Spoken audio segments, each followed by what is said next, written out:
Girlfriend's best friend convinced her I'm toxic. She's stunned I dumped her over it. Alright, so here's the deal. I'm a 28-year-old guy, been dating this amazing girl Sarah, who's 26. We've been together for just over a year now, and for the most part things are great. I'm really into her. She's smart, funny, all that good stuff. But there's this one thing that's been a constant thorn in my side. Her best friend Jake. Now don't get me wrong, I'm not the jealous type. At least I try not to be. I've always believed in giving people their space, trusting them and all that. But with Jake? Man, it's been tough. Jake is 27, and he's been Sarah's ride or die since college. I knew they were close from the get-go, and at first I didn't think much of it. Everyone's got a best friend, right? No big deal. But as time went on, I started noticing stuff. Like, they're not just close. They're really close. And I mean, the kind of close where it starts to feel like I'm tagging along in their relationship instead of being in one with Sarah. You ever feel like the third wheel? That's me. All the time. Let me paint you a picture. It's a random Tuesday night, and Sarah and I have plans to chill.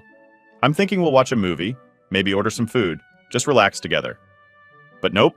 Jake calls, and suddenly she's all excited about going out for dinner with him. And just like that, my plans, gone. Not even a hey, wanna come with us? It's like I don't exist. And the thing is, this isn't a one-time thing. It happens a lot.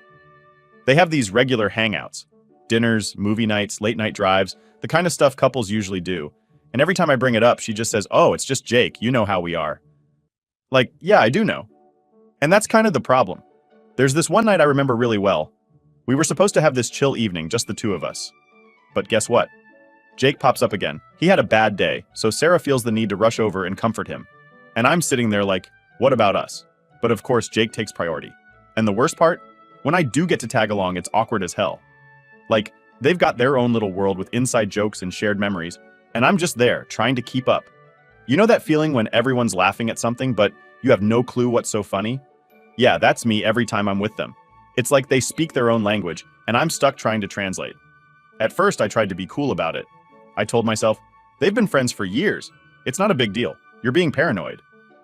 But then I started noticing little things that didn't sit right with me. Like how Jake texts her all the time. I'm talking morning, noon, night. Even when we're together, her phone's buzzing with messages from him. And it's not just casual stuff either. He calls her babe and sweetheart. Who does that? One time we were out on a date and her phone kept lighting up with texts from Jake. I asked her about it and she just laughed, saying, that's just how we talk. It doesn't mean anything. But it felt off. I mean, I'm her boyfriend. Shouldn't those pet names be reserved for me? Then there's the late night FaceTime sessions. I remember waking up in the middle of the night to find her whispering and giggling on the phone with him. I asked her about it the next morning and she said Jake was going through something and needed to talk. Okay, I get that. But why does he always need her? Why can't he talk to one of his other friends or, I don't know, deal with his stuff like a grown man? I know some of you might be thinking, dude, just chill, they're just friends. And trust me, I've tried. But it's hard when you feel like you're constantly playing second fiddle to someone else. I mean, isn't a relationship supposed to be about two people, not three? What really gets to me is how much I've bent over backward to be understanding. I've swallowed my pride, pushed down my insecurities, and tried to be the bigger person. But there's only so much a guy can take before he starts feeling like he's just a background character in someone else's life. It's not like I'm asking for much. I'm not saying she has to cut Jake out of her life completely. I get it, they've got history. But would it kill her to set some boundaries? Like maybe not prioritizing him over me all the time? Maybe not using pet names that make it seem like they're more than just friends? Is that really too much to ask? Honestly, I'm at my wit's end. I love Sarah, but this whole Jake situation has me questioning everything. I feel like I'm constantly walking on eggshells, trying not to come off as the jealous, controlling boyfriend. But at what point do my feelings matter? At what point do I get to say, hey, this isn't working for me? Another time, we were out on a date. We just sat down at this nice little restaurant, and things were going great. But then her phone buzzed. She glanced at it, and I could see her face light up. It was Jake, of course. She spent the next 10 minutes texting back and forth with him while I just sat there picking at my food. I finally asked her if she could put her phone away, and she looked at me like I was asking for the world. It's just Jake, she said. It's not a big deal. Not a big deal? It felt like I was sitting there alone while she was on a date with her phone. I started to feel like I was playing second fiddle to this guy, and it really started to mess with my head. Every time her phone buzzed, I'd get this sinking feeling in my gut, wondering if it was Jake again.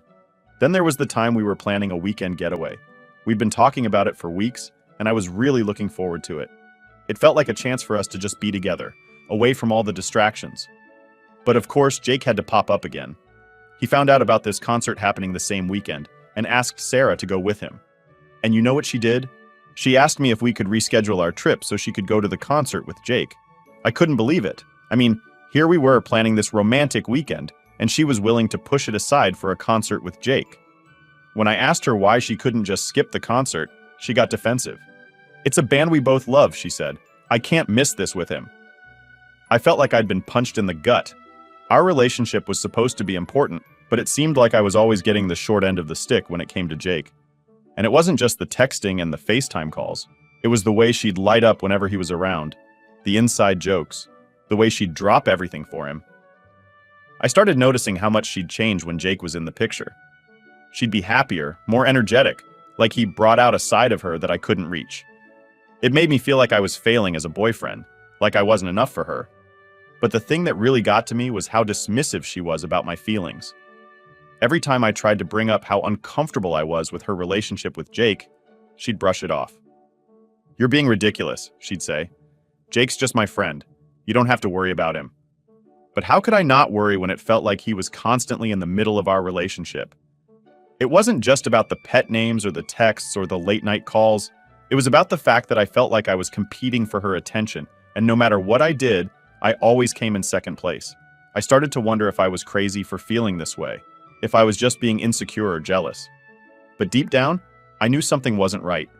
I wasn't asking her to cut Jake out of her life completely. I just wanted her to see how much it hurt me to always be pushed aside for him. But no matter how many times I tried to talk to her about it, she'd just dismiss my concerns and tell me I was overthinking it. It was like my feelings didn't matter, like I was just supposed to suck it up and deal with it. And that's when I started to realize that maybe this wasn't just about Jake. Maybe it was about something deeper. Maybe it was about the fact that Sarah didn't seem to care how her actions were affecting me, and that hurt more than anything Jake could ever do. Alright, so I've been trying to keep things together with Sarah despite all the stuff with Jake. I've been telling myself that I just need to be patient, that eventually she'll see how much all this is affecting me. But let me tell you that patience finally ran out one weekend, and it wasn't pretty. So here's the setup. Sarah and I had been planning this anniversary trip for months. We were both super excited about it, or at least I thought we were. We had everything mapped out, a cozy little cabin, some hiking, just the two of us getting away from all the noise. It was supposed to be our time, you know? A break from all the everyday crap, and hopefully from Jake too. But a few days before we're supposed to leave, Sarah drops a bomb on me. She's all like, "Hey, so Jake just found out about this concert happening that same weekend. It's this band we've both loved forever, and he really wants me to go with him." I'm sitting there, kinda stunned, waiting for her to say, "But of course I told him no because we have our trip." But nope. Instead she goes, "Do you think we could reschedule our trip so I can go?" Reschedule? I couldn't believe what I was hearing. This was our anniversary, something we had been planning for months. And now she wants to just push it aside for a last-minute concert with Jake? I tried to keep calm, but I could feel the anger bubbling up. I asked her, "Why can't Jake just go by himself or with someone else? Why does it have to be you?" She gave me that look like I was being unreasonable. "You don't get it," she said. "This band means a lot to us. It's like a once-in-a-lifetime thing. I can't miss it." And there it was. The moment I realized where I really stood in this relationship. It was like no matter what, Jake was always going to come first. I told her straight up, "Sarah, this isn't okay. You're asking me to step aside for Jake again. It feels like I'm constantly competing with him for your time and attention, and I'm tired of it." But she just brushed it off, saying I was overreacting and that it wasn't a big deal. "You knew Jake was part of my life when we started dating," she said. "Why are you trying to change me now?" That hit me hard. I wasn't trying to change her. I just wanted to feel like I was a priority too. Like our relationship actually mattered. But in that moment, it felt like I was asking for too much. She was so defensive, like she couldn't even see where I was coming from. Then she said something that really got under my skin. "Jake thinks you're being controlling and insecure," she told me. Oh, great.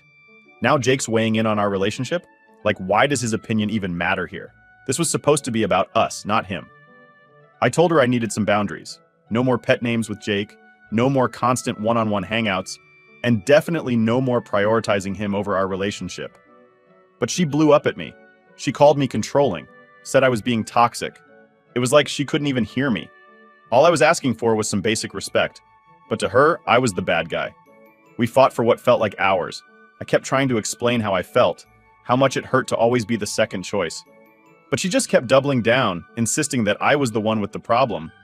She even said, "If you can't handle Jake being in my life, maybe this isn't going to work." That was the moment I knew we had hit a breaking point. I couldn't keep pretending that everything was fine. I couldn't keep ignoring how much this was hurting me. I loved Sarah, but I couldn't keep sacrificing my own happiness just to keep the peace. It wasn't fair to me. After that fight, she started giving me the silent treatment. I was left alone with my thoughts, replaying everything over and over in my head. I kept asking myself if I was really the one in the wrong, if maybe I was being too sensitive or controlling. But deep down, I knew that wasn't it. I wasn't asking for anything crazy. I just wanted to be treated like I mattered. I started thinking about all the times I had put her first, all the times I had made sacrifices for our relationship. And what did I get in return? More time for Jake, less time for me. It felt like I was fighting a losing battle, and no matter how hard I tried, I was never going to win. That weekend was supposed to be a celebration of us, a chance to reconnect and strengthen our relationship. But instead, it turned into another reminder of how far down the priority list I was. I realized that I couldn't keep living like this. Something had to change, or I was going to lose myself completely. And that's when I decided to give her the ultimatum. I didn't want to, but I felt like I had no choice.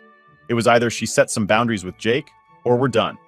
I didn't know how she was going to react, but I knew I couldn't keep going like this.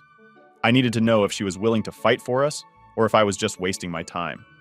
In that moment, I felt a weird mix of emotions: sadness, anger, frustration, but also a strange sense of relief.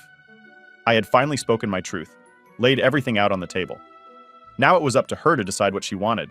And honestly, I wasn't sure if I was ready to hear the answer. All right, so after the fight about the concert, I knew something had to give.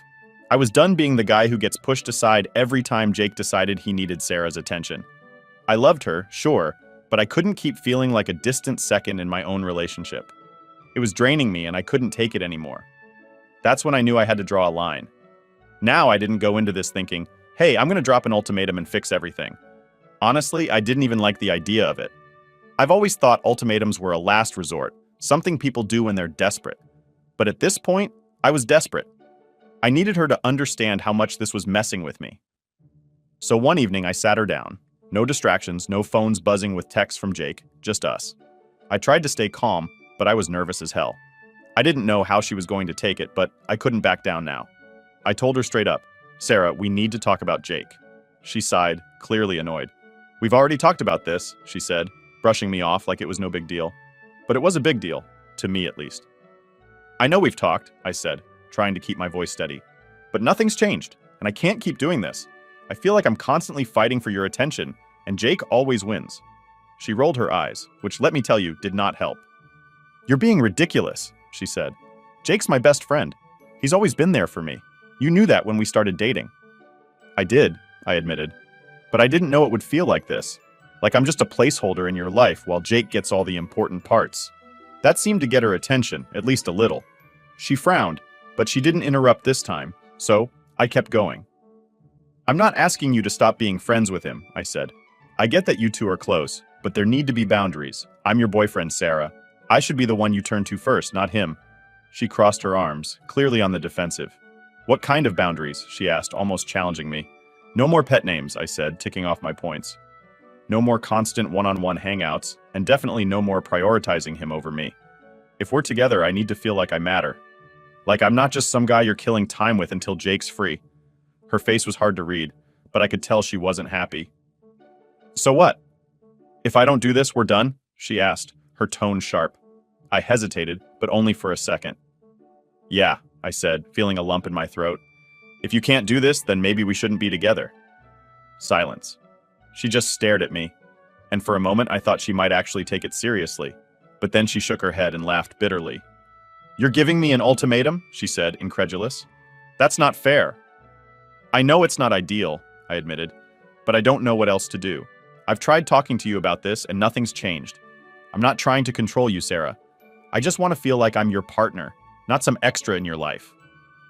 She didn't say anything for a while, and the silence was brutal. I could feel the weight of everything hanging in the air, and it was suffocating. Finally, she spoke. "You're asking me to change who I am," she said quietly. "No," I said, shaking my head. "I'm asking you to see how this is affecting me. I'm asking you to meet me halfway." She looked down at her hands, and for a moment, I thought she might actually consider it. But then she sighed and said, "Jake thinks you're being controlling." That hit me like a slap in the face. Jake thinks? Seriously, why does his opinion matter so much? This isn't about him. It's about us. She didn't have an answer for that, and the silence stretched on again. I could feel the anger and frustration bubbling up inside me, but I forced myself to stay calm. Losing it wouldn't help. "I don't want to be the bad guy here," I said softly. "I just want to be with you, without feeling like I'm competing for your attention." Sarah looked up at me, and for the first time, I saw something shift in her eyes. Maybe it was guilt.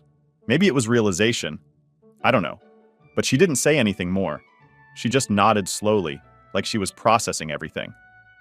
"I need to think about this," she finally said, her voice barely above a whisper. "Take all the time you need," I replied, standing up. "But know that I'm serious, Sarah. I can't keep going like this." With that, I walked out, leaving her sitting there in the quiet. I didn't know what was going to happen next, but I knew I had done everything I could. Now it was up to her. And whatever she decided, I had to be ready for it. I wasn't really sure what to expect after dropping that ultimatum on Sarah. Part of me thought she'd just walk away, maybe even run straight to Jake.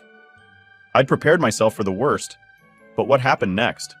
Honestly, I didn't see it coming. It was Saturday night, a couple of days after our big fight. I was sitting at home, mentally gearing up for whatever was about to go down. I wasn't expecting her to show up at my door, but there she was, looking nervous and clutching her phone like it was some kind of lifeline. "Can we talk?" she asked, her voice softer than usual. I stepped aside to let her in, my heart pounding in my chest. I didn't know if this was going to be another fight or what, but I knew we couldn't just leave things hanging the way they were. She sat down on the couch, fidgeting with her hands. "I've been thinking a lot about what you said," she started, not quite meeting my eyes. "About Jake, about us." I stayed quiet, waiting for her to continue. I didn't want to push her, but I wasn't about to let her off the hook either. She had to face this head on. "I canceled the concert," she said, finally looking up at me. "I told Jake I couldn't go." That threw me off. I didn't expect her to actually cancel. "Why?" I asked, trying not to sound too hopeful. She took a deep breath. "Because I realized you were right. I've been putting Jake before you, and that's not fair. I didn't see it before, but now I get it." I could see she was struggling with the words, like admitting this was physically painful. But she kept going. "I've been selfish," she admitted. "I've been so caught up in my friendship with Jake that I didn't stop to think about how it was affecting you. And I'm sorry." Hearing her say that was like a weight lifting off my chest. But at the same time, I couldn't help but wonder if it was too little, too late. "Why now?" I asked. "Why did it take an ultimatum for you to see this?" She hesitated, then said, "Because I was scared. I didn't want to lose you, but I also didn't want to lose Jake. I thought I could have both without any problems, but I was wrong." Her honesty hit me hard. I could see she was being sincere, and that wasn't easy for her. But I wasn't about to just sweep everything under the rug because of a few heartfelt words. "I appreciate the apology," I said slowly. "But this isn't just about the concert. It's about everything. The texts, the pet names, the late-night calls. It's been building up for a long time, Sarah." She nodded, tears welling up in her eyes. "I know," she whispered. "And I don't want to keep hurting you. I want to fix this. I want to be better." It was a lot to take in. I could see she was genuinely trying, but trust isn't something you can rebuild overnight. "It's going to take more than just words," I told her. "I need to see changes. I need to feel like I'm a priority in your life." "I understand," she said, wiping away a tear. "And I'm ready to show you. I want to spend this weekend together, just us. No distractions, no Jake. I want to make things right." I wasn't sure what to say. Part of me was still guarded, not wanting to get my hopes up. But another part of me wanted to believe that maybe, just maybe, we could turn this around. "All right," I said finally. "Let's see how it goes." She gave me a small, tentative smile, like she wasn't sure if I was being serious. But I was. I wanted to give her a chance to prove herself, even if I wasn't sure if it would be enough. We spent the rest of the evening just talking. No big plans, no distractions, just the two of us trying to reconnect. It was awkward at first, but as the night went on, it started to feel better, like maybe we were finding our way back to each other. She opened up about her friendship with Jake, telling me things I didn't know before, how he'd been there for her during some tough times, how their bond had formed over shared struggles. It helped me understand why she valued him so much, even if it didn't completely excuse her actions. And I shared my side too, how it felt to be sidelined, to always come second to someone else. I told her how much it hurt to feel like I wasn't enough, like I was just an afterthought in her life.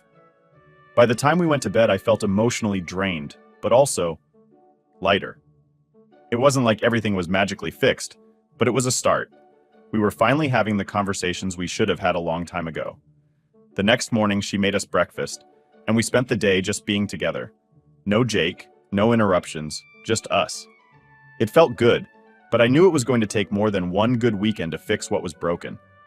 Still, for the first time in a long time, I felt like there was hope. Like maybe we could get through this if we both put in the effort. But I also knew I had to be cautious. I couldn't let myself get swept up in the moment and forget all the hurt that had brought us here. As the day went on, I found myself wondering what the future would look like. Could we really move past this? Would she be able to set the boundaries I needed? Or was this just a temporary fix for a bigger problem? I didn't have all the answers, but for now, I was willing to take things one step at a time. We still had a long way to go, but at least we were finally on the same page. And that, for me, was a step in the right direction. After our intense conversation, Sarah and I decided to spend the weekend together, focusing on us and trying to rebuild what had been falling apart. I was still on edge, unsure if anything could truly mend the damage, but I was willing to try. Friday night started off simple enough. Dinner, a movie, and an effort to just be present with each other. We were cooking in my kitchen, some pasta dish that didn't require too much effort. It felt nice, almost like we were back in the early days when things were easy and light. We were laughing, making small talk about random stuff, and for a moment, it felt like we were on the right track. But then, halfway through the meal, Sarah put her fork down and gave me this look, the kind of look that tells you something big is coming. "I need to tell you something," she said, her voice quieter than usual. My heart skipped a beat. I braced myself, thinking she was about to drop another bomb about Jake, or maybe something else entirely. The air felt heavy as I waited for her to continue. "I'm pregnant," she finally said, barely above a whisper. I froze, my mind scrambling to catch up. "You're pregnant?" She nodded, her eyes already welling up with tears. "I just found out a few days ago. I wasn't sure how to tell you. I've been scared." At first I was just in shock. Pregnant? It wasn't something we had talked about, at least not seriously. But as the words sank in, I felt a wave of emotion wash over me. Surprise, sure, but also a strange mix of happiness and anxiety. I stood up, walked over to her, and pulled her into a hug. Wow, I said, still trying to process. "That's amazing." She clung to me tightly, and for a moment everything felt right. This was huge, life-changing even, but it also felt like it could be the start of something good, something that could bring us closer together. The rest of the night was spent talking about what this meant for us. We sat on the couch, hands intertwined, discussing everything from baby names to how we'd handle the practical stuff. Money, space, telling our families. Sarah seemed genuinely happy, and I started to believe that maybe this was exactly what we needed to move forward. But as the initial shock and excitement began to settle, a nagging thought started creeping into my mind, something I couldn't shake no matter how hard I tried. The next morning, we went out for a walk. It was one of those crisp, cool mornings that made everything feel a little more alive. We talked more about the baby, what the future might look like. But that nagging thought was still there, lurking in the back of my mind. After we got back to my place, I noticed something odd. Sarah's phone, which was usually buzzing every few minutes with texts from Jake, was eerily silent. No calls, no messages. I didn't say anything at first, but it was strange. Jake had been such a constant presence, always texting, always needing something. Now, nothing. As the day went on, I couldn't help but notice how much calmer Sarah seemed. No distractions, no checking her phone nervously. It was almost too quiet. I tried to push it out of my mind, to just focus on us and the baby, but the doubts wouldn't let go. That evening, while we were sitting on the couch, I finally asked her about it. "Hey, I've noticed Jake hasn't been around much lately. Is everything okay with him?" Sarah hesitated for a moment before responding. "Yeah, he's just giving us space," she said, her tone a little too casual. "He knows we're working through stuff, so he's backing off for now." It sounded reasonable enough, but something about it felt off. Jake wasn't the type to just step back, not after how involved he'd been in our lives. And then the thought hit me like a punch to the gut. What if Jake knows something I don't? What if that's why he's gone quiet? I didn't bring it up right away, but the doubt kept growing. I replayed everything in my mind, the sudden apology, the pregnancy announcement, Jake's absence. Was there more to this story? Was it possible that Jake had been more than just a best friend? And now, knowing about the baby, had he decided to step back because he thought it might be his? Sunday morning, I woke up early, unable to shake the thoughts. I lay there, staring at the ceiling, trying to make sense of everything. Sarah was still asleep beside me, looking peaceful, unaware of the storm brewing in my head. As I got up and made coffee, I kept going over the timeline in my mind. If Sarah had just found out she was pregnant, that meant the baby was conceived at least a couple of months ago, around the same time when things between us had been at their most strained, and she was spending a lot of time with Jake. The pieces started to fit together, and not in a good way. I couldn't bring myself to ask her outright, not yet, but the doubts were there, gnawing at me. Was this baby really mine? Or was it possible that Jake was the father, and that's why he had suddenly disappeared from her life? Throughout the day, I tried to act normal, but my mind was racing. I watched Sarah closely, looking for any signs that she might be hiding something. But she seemed genuinely happy, excited about the baby, and completely focused on us. It was confusing, to say the least. By Sunday night, I was emotionally drained. I knew I needed answers, but I wasn't sure how to get them without causing another fight. I didn't want to ruin what had been a good weekend, but I also couldn't keep these doubts bottled up inside.